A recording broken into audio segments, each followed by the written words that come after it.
Prime, podcast for curious mind.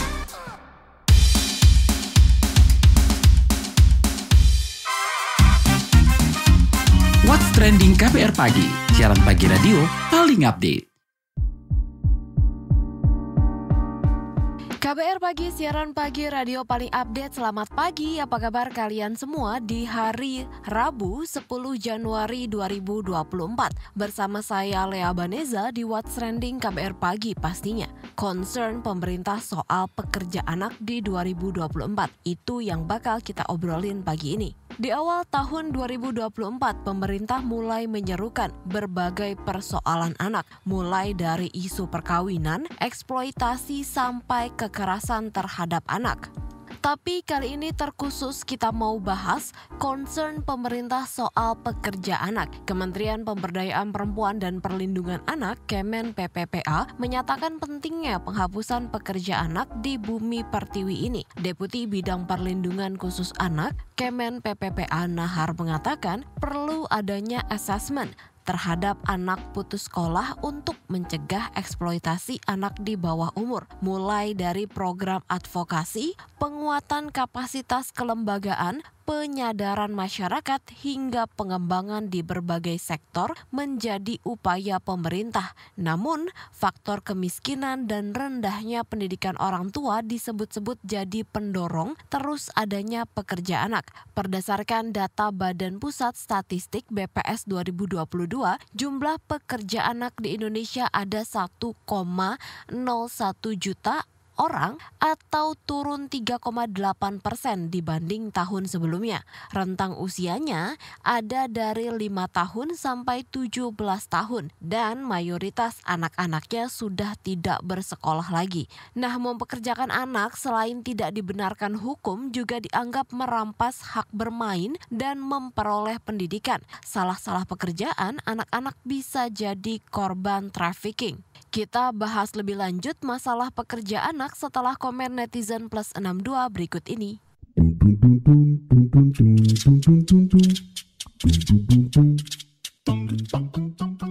Pertama dari akun @asxx, eksploitasi anak kembali terjadi. @fdkxx, jangan eksploitasi anak sekolah woi. @yaxx, kasihan anak kecil pun dieksploitasi buat kampanye partai nggak berguna. @mdarxx, emang boleh eksploitasi anak kecil untuk kepentingan orang dah tua. @indxx, jangan paksa anak usia sekolah untuk bekerja. Usia sekolah adalah untuk menuntut ilmu demi masa depan dan untuk bermain. @senxx, mungkin tidak relate lagi karena belum menikah dan usia udah lewat dari yang disebutkan. Tapi tetap bertekad, tetap bekerja, jangan sampai cita-cita anak halang finansial orang tuanya. @salxx, dampak negatif lainnya pernikahan anak yaitu meningkatkan angka anak putus sekolah akibat menikah, tingginya angka stunting, kematian bayi, kematian ibu, meningkatnya pekerja anak dan adanya upah rendah sehingga akan menimbulkan kemiskinan. Anak belum siap. Dan yang terakhir dari akun @flowxx, anak putus sekolah jadi pekerja dengan upah yang rendah dan kemiskinan terus berlanjut.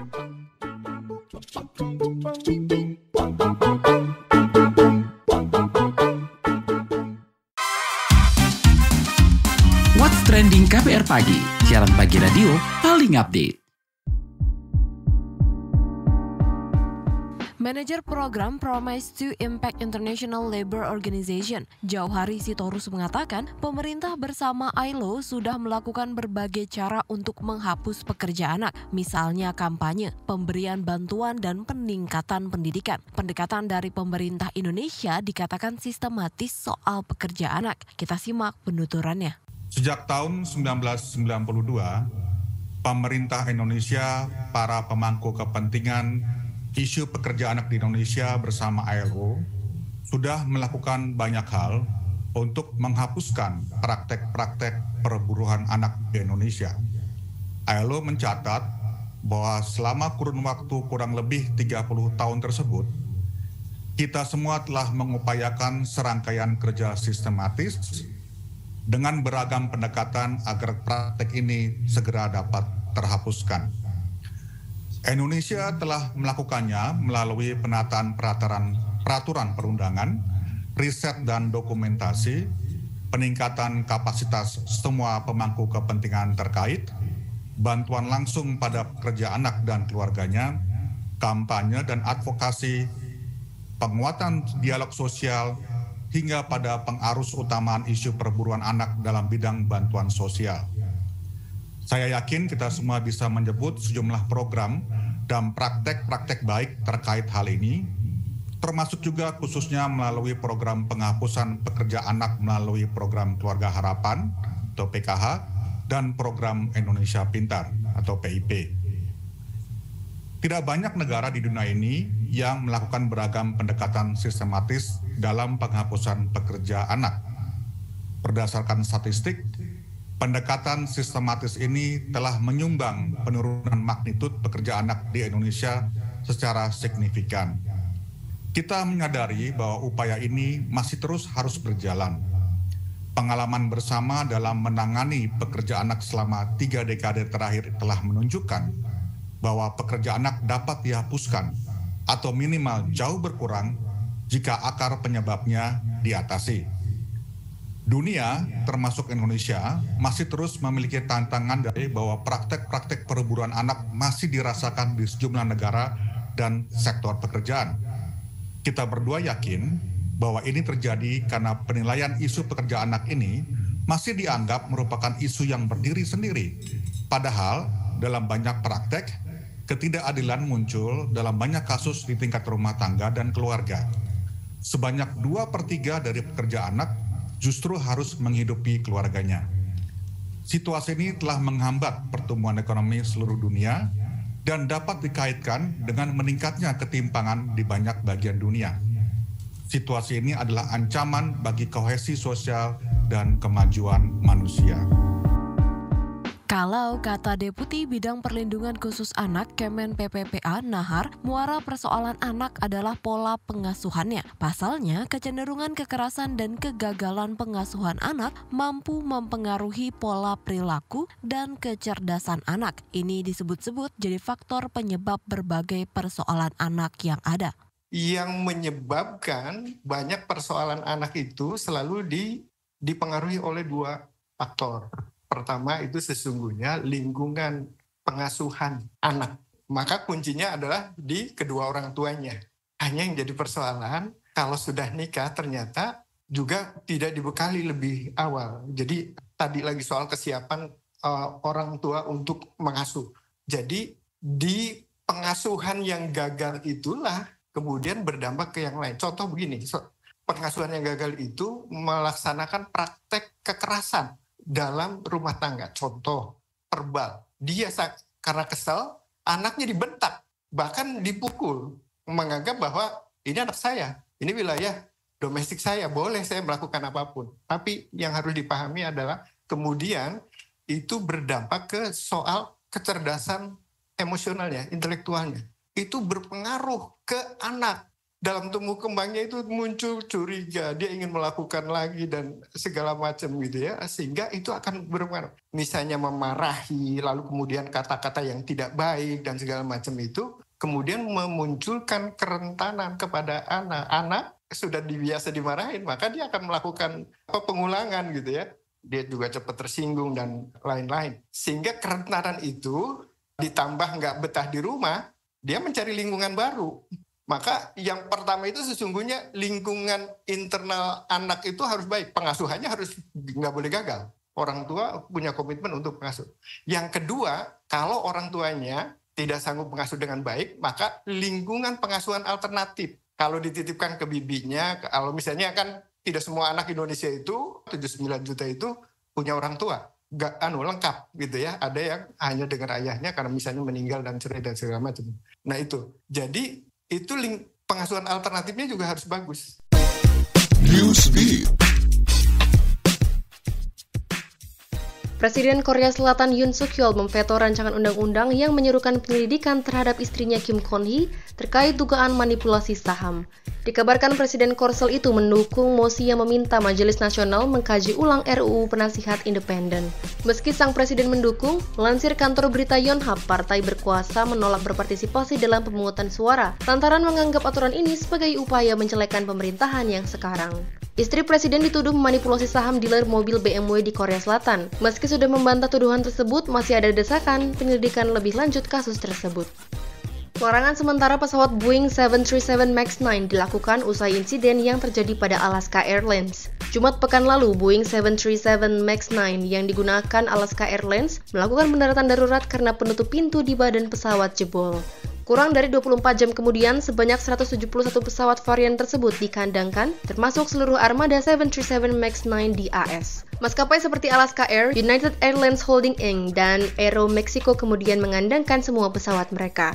Kemudian di Indonesia, Direktorat Jenderal Perhubungan Udara juga telah berkoordinasi dengan pihak Federal Aviation Administration (FAA) Amerika Serikat Regional Asia Pasifik, Boeing, serta maskapai nasional yang menggunakan jenis pesawat Boeing 737-9 MAX untuk melakukan penghentian operasional sementara.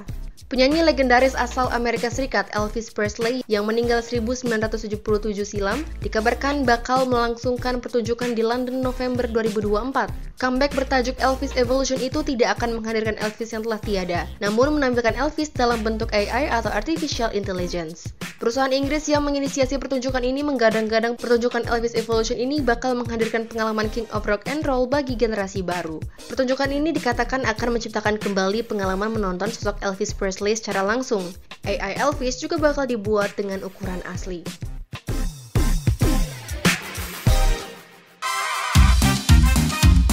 What's Trending KBR Pagi, siaran pagi radio paling update.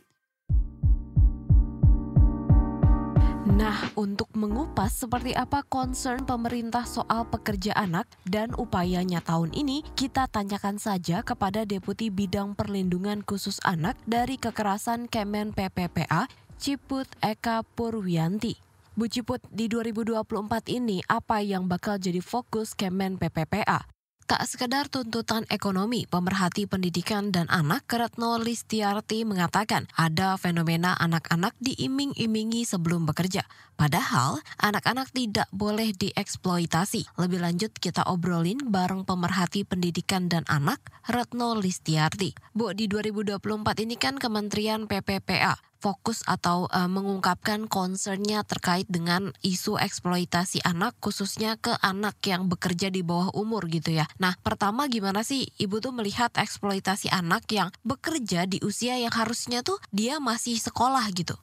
Sebenarnya kan kalau kita bicara eksploitasi, emang ada bahasa itu di dalam Undang-Undang Perlindungan Anak ya. Jadi bahwa anak itu harus terlindungi dari bentuk-bentuk eksploitasi. Nah, salah satunya sebenarnya eksploitasi secara ekonomi. Kalau kita melihat bentuk-bentuk eksploitasi itu sebenarnya kepada anak ya, walaupun ada bentuk-bentuk kan ada eksploitasi secara ekonomi, ada eksploitasi secara seksual gitu kan ya. Tapi ketika kita berbicara seksual pun, misalnya anak dijadikan pekerja seks komersial pun itu kan juga ada kasus-kasus seperti itu gitu ya. Dengan diketahui misalnya oleh orang tua pun kan ada ya, walau mungkin kasusnya tidak banyak karena kebanyakan adalah mereka terjerumus karena dibohongi dengan pekerjaan kan. Misalnya nanti akan jadi bekerja di restoran, gajinya sekian juta, tergiur, kemudian datang dan ternyata dieksploitasi secara seksual gitu. Nah itu juga ada sebenarnya kasus-kasus seperti itu. Tapi kalau kita berbicara eksploitasi secara ekonomi, itu pun banyak kasusnya. Untuk eksploitasi ekonomi itu kan bisa saja misalnya anak-anak yang menjual tisu gitu ya. Atau misalnya bisa jadi ya, misalnya dulu beberapa laporan di KPAI saat saya menjadi komisioner atau sebelumnya gitu, ada beberapa kasus kan misalnya anak-anak yang diduga gitu ya, dia jadi artis gitu ya, tapi dipekerjakan melampaui jam atau dia sekolah tapi jam dia syuting gitu, misalnya hingga pukul 23 gitu, padahal tuh nggak bisa, itu ada beberapa kasus juga ya.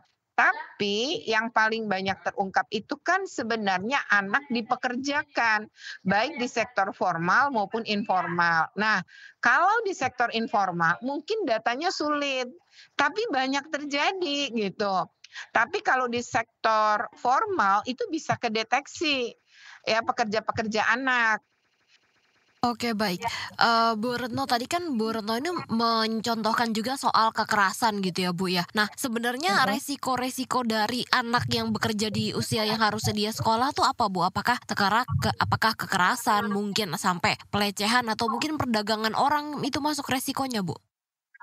Ya itu masuk sih, kecuali bentuk-bentuk gini ya Mbak. Saya sih anak bekerja tuh nggak apa-apa asalkan dia tetap disekolahkan gitu. Dan bekerjanya tidak lebih dari 3 jam. Orang Indonesia ya Mbak, terutama di kampung-kampung lah ya. Maksud saya di pedesaan-pedesaan, mereka itu udah biasa sih mengajak anaknya bekerja. Misalnya pulang sekolah menggembala kambing, kan udah biasa ya. Atau pulang sekolah harus kasih makan ternak. Misalnya apakah itu ayam, apakah itu ikan gitu ya, yang memang secara ekonomi keluarganya itu hidup dari situ gitu. Jadi dia ngebantu dengan cara itu. Atau misalnya ibunya dagang nasi uduk malam hari gitu. Lalu anak ini pun pulang sekolah ikut membantu gitu ya. Asalkan dia tetap bisa ngerjain PR, tidak terlampau malam. Sebenarnya no problem gitu. Dan itu bagian juga untuk ngebentuk anak-anak sih menurut saya gitu. Jadi yang jadi problem kan ketika tidak terpenuhi. Lalu resiko-resiko yang tadi Mbak sebutkan TPPO.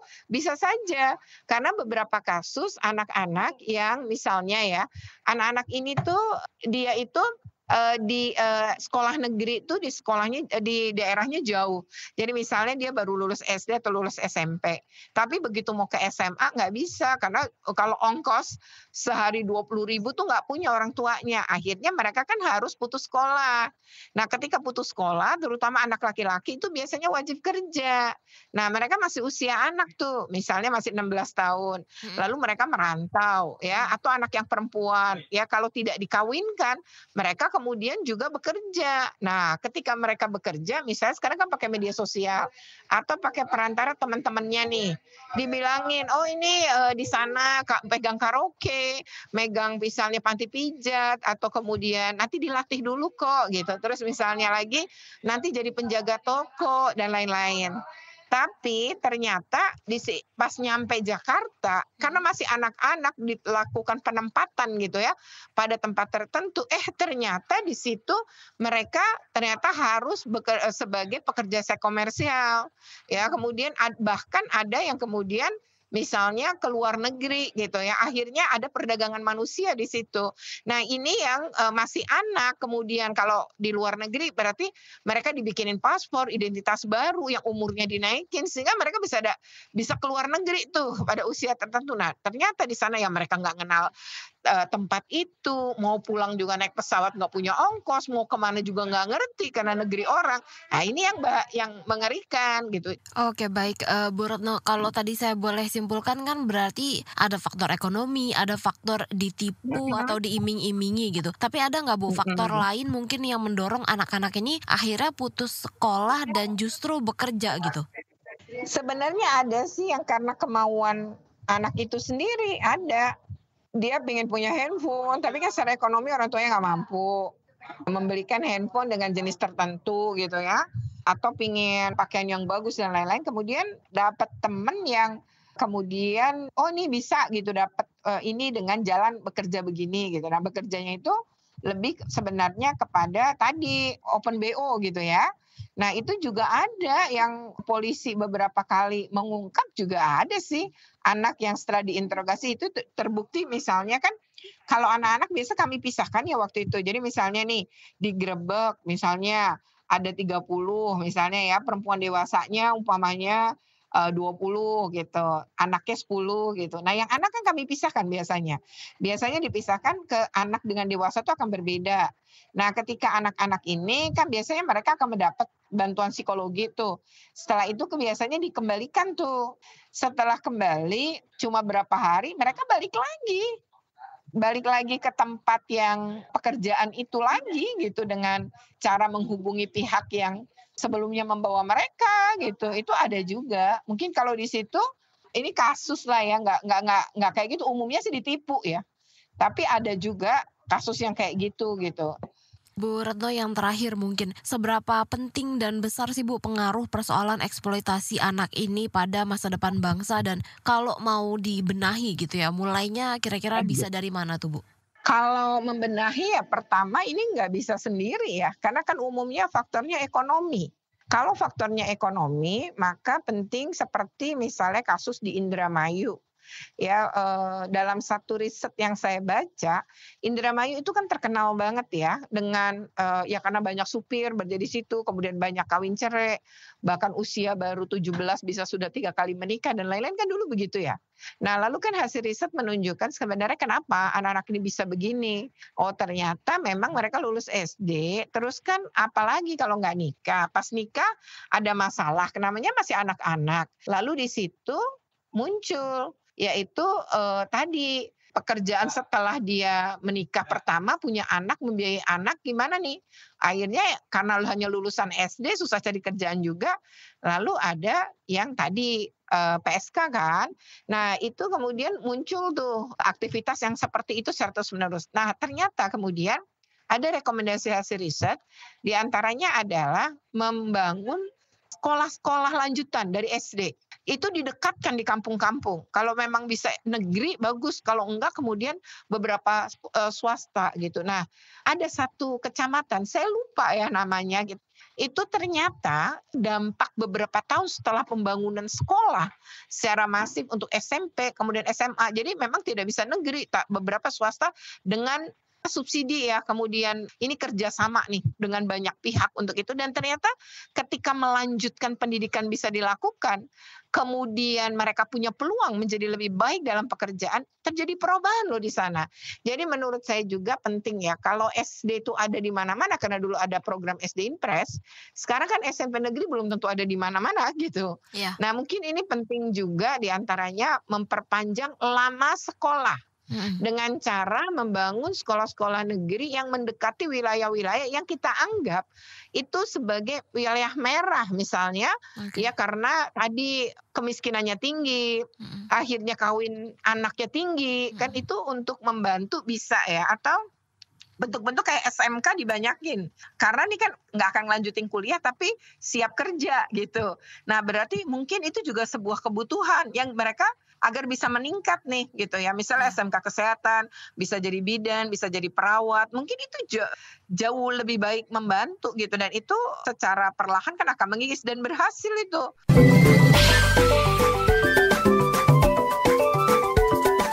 WhatsApp Indonesia.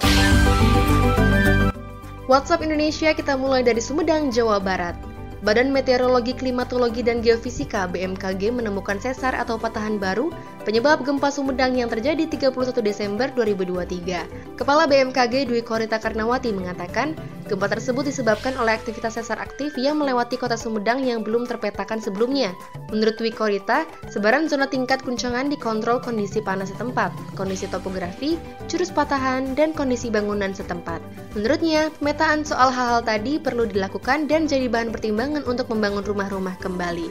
Di Korita Karnawati menjelaskan wilayah Jawa Barat memang rawan gempa tektonik karena dekat dengan zona tumbukan lempeng Indo-Australia dan lempeng Eurasia di Samudra Hindia.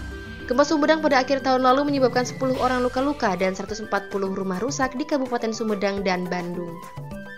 Selanjutnya kita ke Jakarta. LSM Komisi untuk Orang Hilang dan Korban Tindak Kekerasan Kontras menilai vonis bebas terhadap aktivis HAM Haris Azhar dan Fathia Maulidiyanti menjadi momentum baik bagi demokrasi.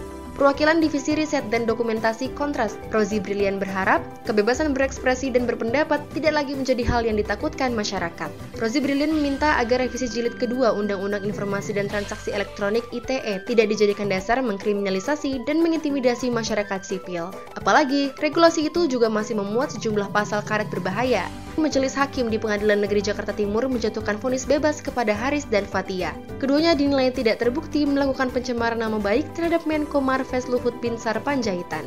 Terakhir ke kabar pemilu 2024. Dompet digital berpotensi menjadi alat kecurangan pemilu lantaran digunakan sebagai media politik uang. Potensi ini disampaikan peneliti Pusat Studi Politik Hukum Pemilu dan Demokrasi Posdem Universitas Andalas Ferry Amsari saat peluncuran penelitian titik rawan dan peta kecurangan pemilu di Jakarta. Namun kata dia, masyarakat tidak menyadari transaksi tersebut masuk kecurangan pemilu. Ferry Amsari menilai politik uang melalui dompet digital semestinya menguntungkan penyelenggara pemilu dalam pengawasan kecurangan, sebab Bawaslu akan lebih mudah mengumpulkan bukti lantaran ada jejak transaksi. Demikian WhatsApp Indonesia hari ini.